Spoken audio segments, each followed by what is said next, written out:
Hello friends and welcome back to my another video. आज की इस वीडियो का टॉपिक पुदीना है, जो कि हमारे बजिस के लिए बहुत ज़रूरी होता है।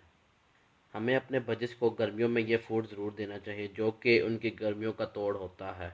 आज की इस वीडियो में मैं आपको पुदीने के बहुत से बेनिफिट्स बताऊंगा और ये भी बताऊंगा कि बजिस को ये किस तरह फीड करवाना चाहिए।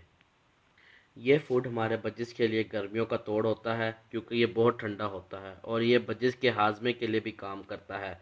पुदीने की तासीर बजिस के लिए बहुत ठंडी होती है और ये फूड हमें अपने बजिस को फीड करवाने से पहले अच्छी तरह धो लेना चाहिए और सुखा कर अपने बजिस को देना चाहिए, क्योंकि बजिस ग्रीन फूड गीला नहीं खाते।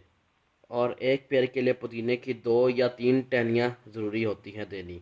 और आए वीडियो की तरफ बढ़ते हैं, देखें कि मैं पुदीना अभी पिंजरे में डालूंगा और बच्चे किस तरह आके खाएंगे। चलें वीडियो की। 12 seconds later.